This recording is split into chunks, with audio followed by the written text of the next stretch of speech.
Hey guys, Desolator Gaming here, and it's time for another episode of a very inconsistently uploaded podcast, the Desolator Gaming Podcast, which will probably go on a 1-month hiatus after I run out of topic ideas. But if you want to recommend one, leave it down in the comments section.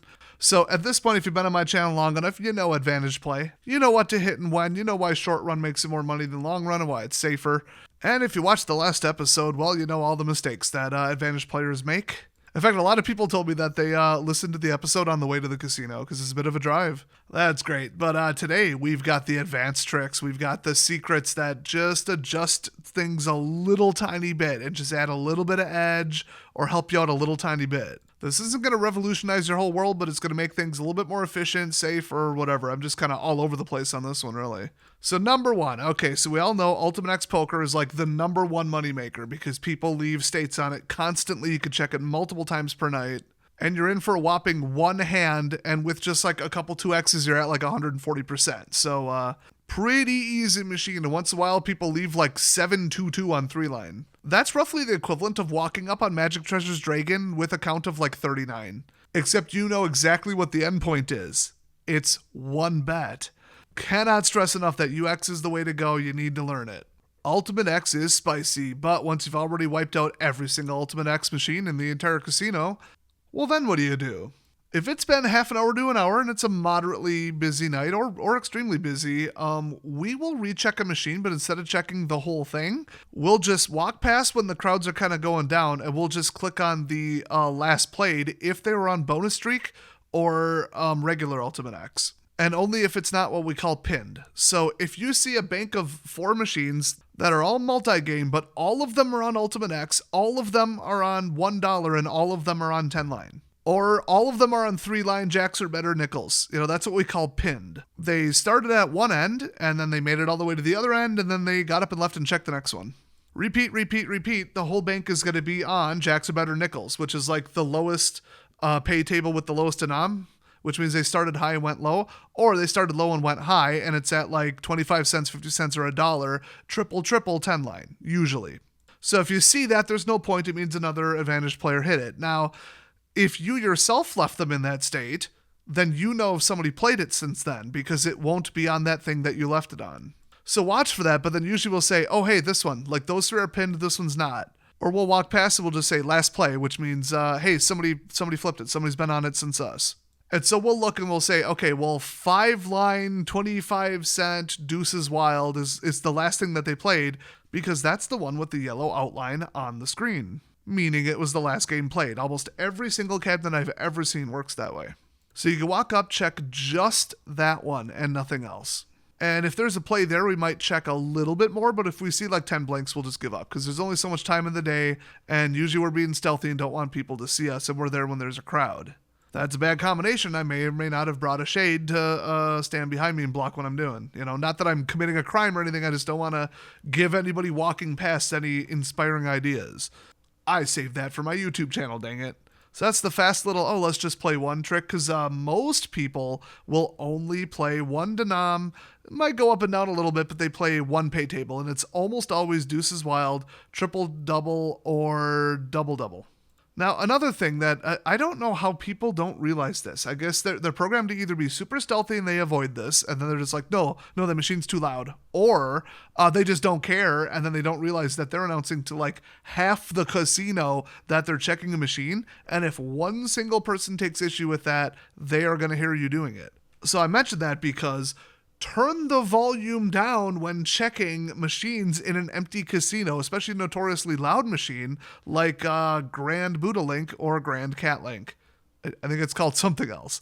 But you know what I mean, that one. There's certain machines, like Magic Treasure's Dragon, it's always reset to 50% by default after about a minute, and bonk, bonk, bonk, bonk, bonk is really loud and really obvious. Now, multiply that by 100 if you're there at 4 in the morning when there's like 5 people in the casino. If one activist security guard is going to say, I don't care what the casino rules are, I'm kicking you out because I saw you doing something shady, when really they just don't like you. Never happened to me, but I've heard stories. So if it's really quiet in the casino, I'm going to bring down the volume on every single machine, if not mute it before I start checking it. Unfortunately, the cabinet that I mentioned before only goes down to 25%. That's still too darn loud. So then I'll actually mix up the tone. I'll go 15243. Then I'll go downward, do. Then I'll do 15243 again. Then I'll do upward. So it just sounds more chaotic, and I'll mix up the cadence. Now, it works both ways. At a really busy time, or if you want to warn another AP player that they're wasting their time because you're already wiping out the casino, they showed up late, crank it up. Max out that volume just one time, up the scale, boom, boom, boom, boom, boom. They'll know what they're hearing. One time is enough, and then just walk away. So it goes both ways. Volume is really important. Don't just say, whatever, I'm sure it's not that loud. It is that loud, trust me. People are going to hear it. People are going to notice. The last thing you want to do is attract attention because you just don't know. The last one I did mention in the last episode, but if you didn't see it, this is huge. If you're camping a machine, don't even sit down unless you've got a second person or you yourself walked really close so that you can, as we call it, credit check them. Oh, actually, that wasn't in the last episode. That was 2 episodes ago. So, yeah, we call it a credit check where they're doing $2 a spin on Buffalo Ascension. It's at like 3,800 or 4,100 or something. And, they look like someone who's new to casinos, maybe. And you're like, man, like I'd play a 3,100. Maybe I'd play a 38 if I'm playing tight, but 41 something with like 2 shots at it? Yeah, we're playing that. If they get off, I'm playing it. But you kind of want to know if they have $20 left in the machine, which is 10 spins, or $200 left in the machine. Is it a couple? What are they wearing? Do they look rich?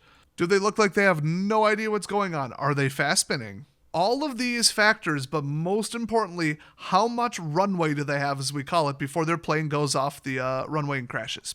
So we'll go, like with my crew, hey, we just credit checked this person. They got a super short runway. I don't think they're going to rebuy. And so then we'll all camp it. Just in case another advantage player decides to camp it from somewhere close, or they're going to like literally run up and try and steal the seat before we can. That is super not okay. I might make a video on advantage player etiquette because I've seen some stuff that really, really angered me. So let me know if you're interested in that. But yeah, at $1 a spin, if their balance is 210, don't even bother camping it. Okay, you'll be there all day. You can also, if you got sharp enough eyes, or you can get close enough, depending upon the machine that they're on and how it works in the casino that you're at, check how many points they've got. And you can tell if they've been there for a long time or if they just sat down. Because people who jump around between machines tend to jump around between machines. People are like, I'm playing this one. Either no, or they think they know and they kind of got a notion this is a good one to play, or it's just their favorite machine. They're not jumping off or anything. Oh, here's another one. Advanced advantage play trick. Scramble the pin states on Ultimate X machines to waste other advantage players' time. Maybe you just want to speed bump them. You just want to slow them down a little bit because you want to go hit the rest of the stuff at the casino. So the more time they take on a bank that they think is good and live, the better for you. Maybe they're just really greasy and they don't follow the etiquette and you don't like them. So you're going to sabotage their efficiency. It cuts both ways. You won't be able to tell if someone else played it after you did. But if you're sure that the crowds are gone and you just wiped out the whole bank, set them to all different stuff so it doesn't look like an advantage player came anywhere near any of them. Yes, I do this occasionally. Now the other one, oh my gosh, if you haven't seen my most viewed video on this channel, it's not called like How to Beat Ultimate X Poker, so people always forget like what it's called. I think it's just called How to Beat Casinos. It's kind of testing the water to see if anybody was interested. It got some initial views and it picked up traction later, so that was cool, but it's all about how to beat Ultimate X. And at the end I show like all kinds of crazy tricks, so just go watch that one. It's the one with the blue and black background and a lady holding up a ticket on it. Can't miss it. But one of the tricks I show there is if you are thinking, well, it's Thursday night, but it's like Thanksgiving, or like, do people come out for Flag Day, Memorial Day, July 4th? Is that a casino holiday? Weirdly, St. Patrick's is like the biggest casino holiday outside of New Year's. So, all right, at least in my region. Huge record-setting numbers on St. Patrick's Day. I guess, isn't it like a luck thing or something? I don't know, whatever. So if you want to know, like, oh, do people show up on Black Friday or they're all shopping? Or like, what about the Saturday? What about the Wednesday before Thanksgiving? If you're a complete novice, what about New Year's? Yes, people go to the casinos on New Year's Eve. But if you want to know that without actually driving there, and then you usually wouldn't want to be there during a big crowd. You want to be there right after the crowd starts subsiding so you can actually get on the machines, depending upon the number of people and the size of the casino.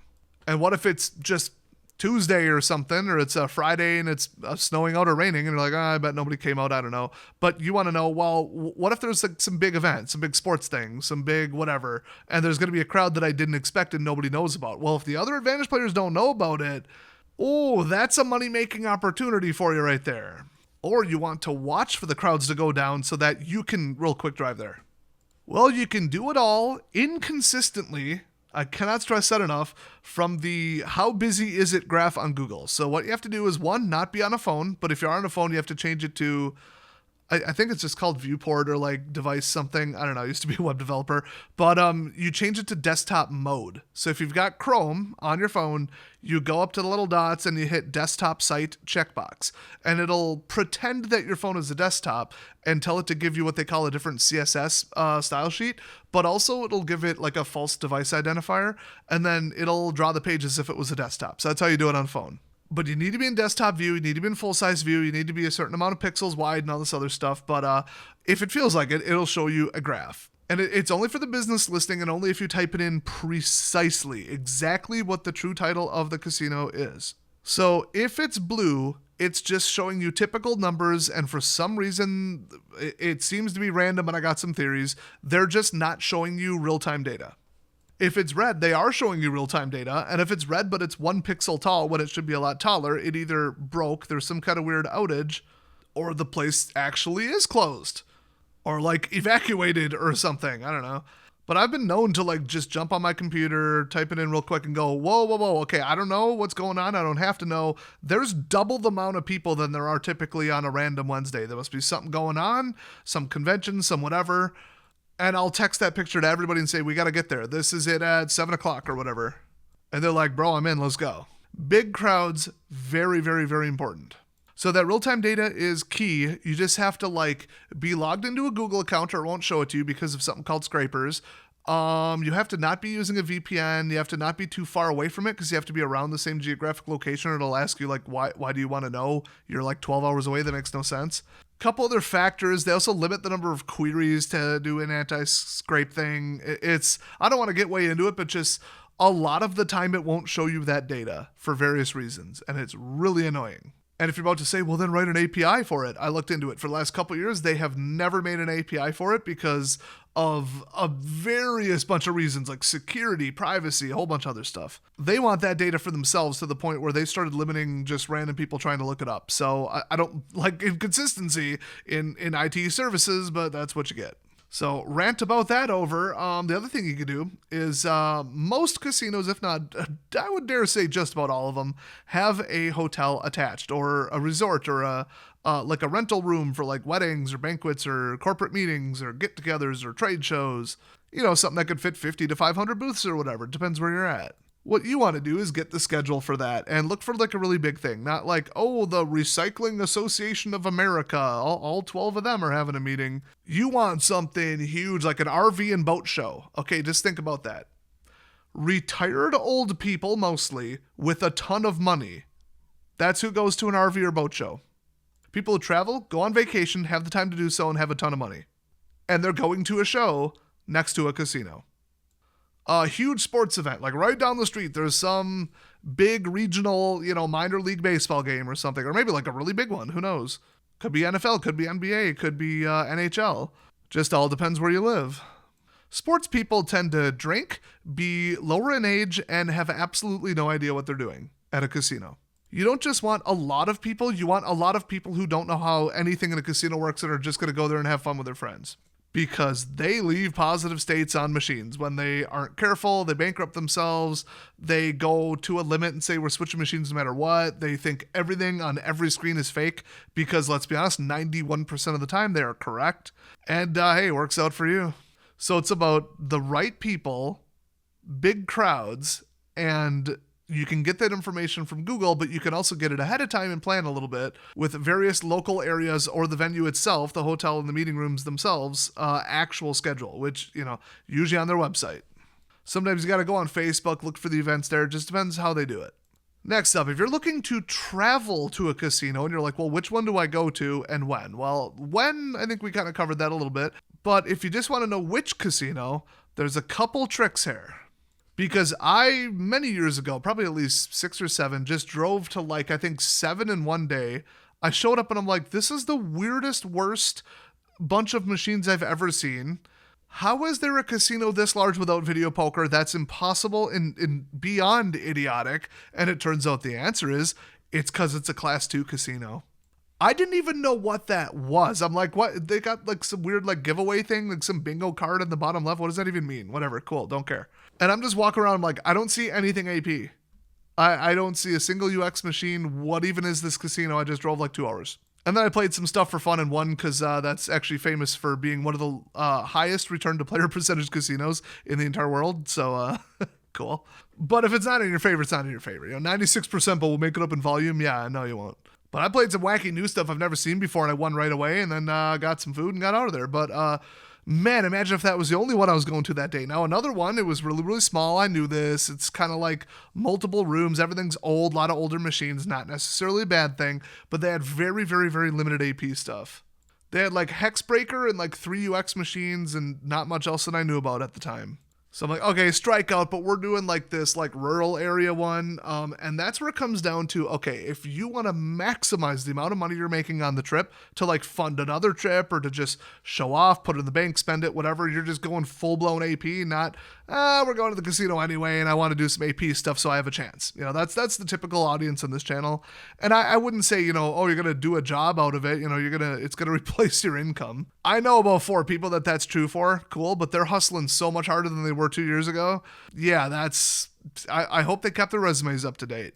Or they enjoy tracking sports betting, because that's a thing you can win at really easily. But if you're somewhere in between, you just want to like, for a hobby, it's not going to replace your main job. You're just like, let's go absolutely destroy a casino at the best possible time. And the best possible casino, there's a couple tricks. One, population size of the city. Okay, if you're like, I'm going to drive to Chicago.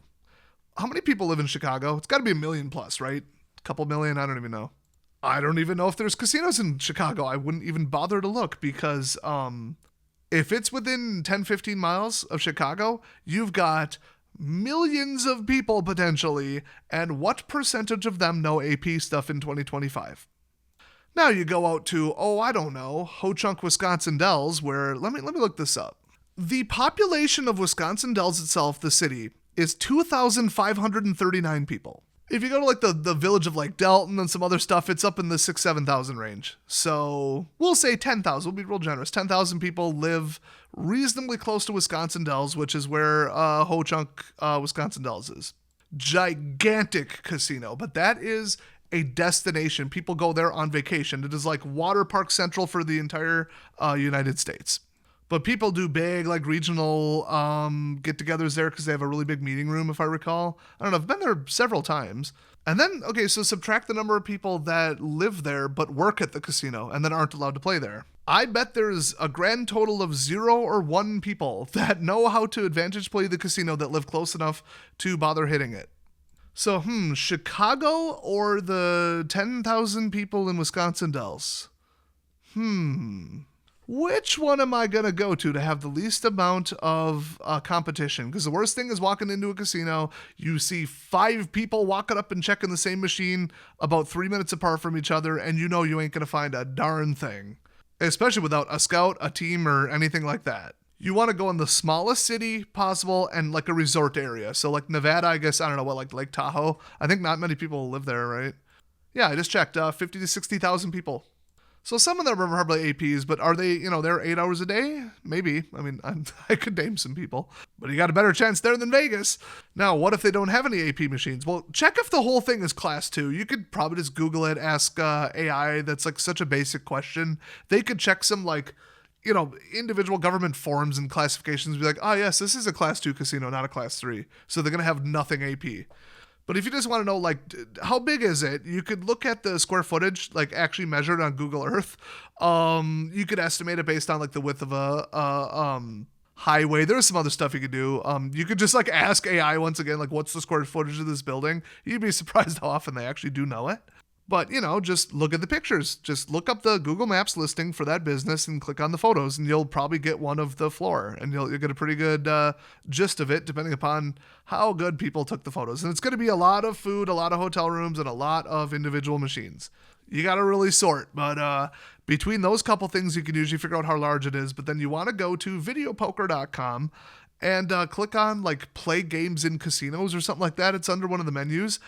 and then just click on a casino name. I think you got to do a US state first. I don't know, it's been a while. And they'll give you a list of all known video poker machines, at least that are leased, not purchased, from IGT. That they're aware of, and I think they update it monthly. Don't quote me on that. That's how I found out, like, the Venetian has almost more UX machines than all of Vegas combined, or at least the Strip, and then the actual highest is Red Rock. Yeah, Red Rock has like 300 video poker machines, and there's some on the Strip that have, I think Excalibur has like 12.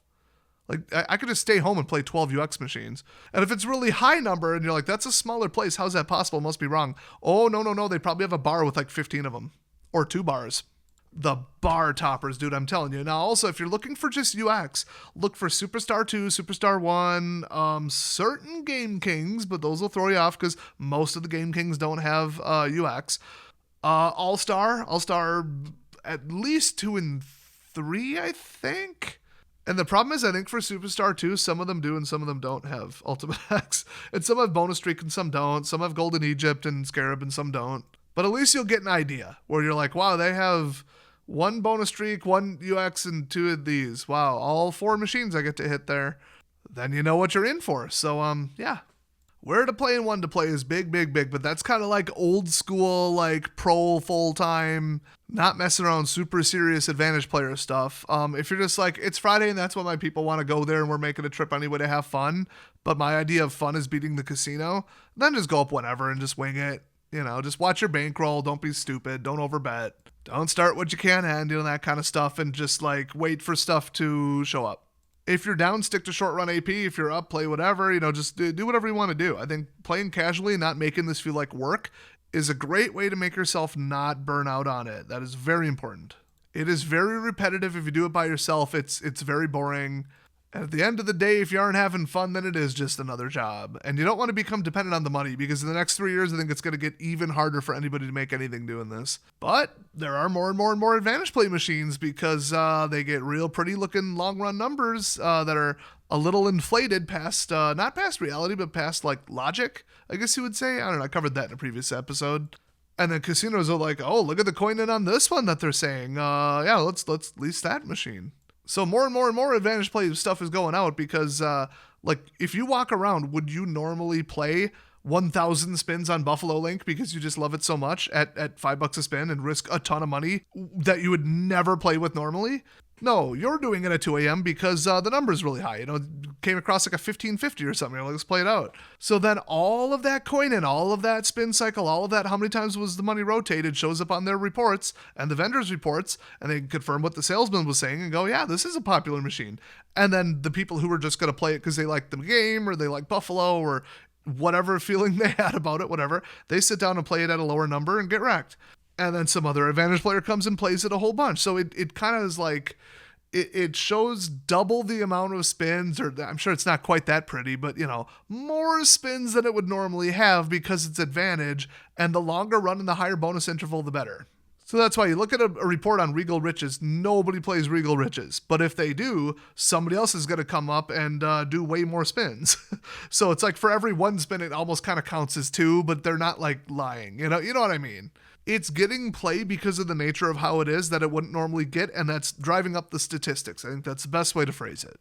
And so what do casinos who are not in the know as much keep ordering? These ones, because, oh, advantage play, yeah, I think we have a couple of those. Whatever. A seminar and a book in the leadership told me not to kick them out. They're harmless. Cool, let's order a bunch of top 10, most coin in machines. So it is going to get better, but then if the better the opportunities, the more people. So I think still in the next 3 to 5 years for sure, you're going to see a lot more competition as people get a hold of this information. But then again, machines are discontinued permanently, so gotta keep up with the info in real time, which is why I've got a video on Magic Treasures Gold coming out really soon.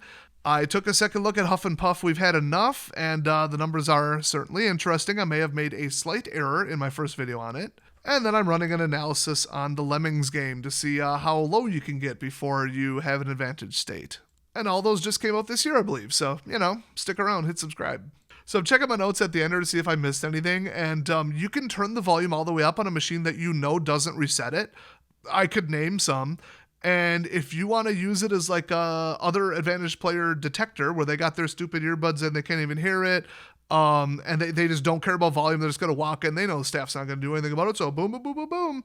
You want to listen for those, ascending scale. Just take one of the machines and crank it to 100%, and you will hear that from across the entire casino when somebody checks it. It's like leaving a sonic landmine. So that's the third volume manipulation you can do. And yes, we do that. Especially to the really loud ones that we know are persistent, like the pirate treasures or whatever, especially if it's really close to the entrance. So if you're ever walking through a casino and go, who the heck maxed all these out? Who would be able to sit here and play it at 100%? 100% is like concert level. Like no human being can sit there and be bombarded by, no, it was me, or someone else who knows the trick. And that's why I tell everybody, walk in, turn down the volume, then check it.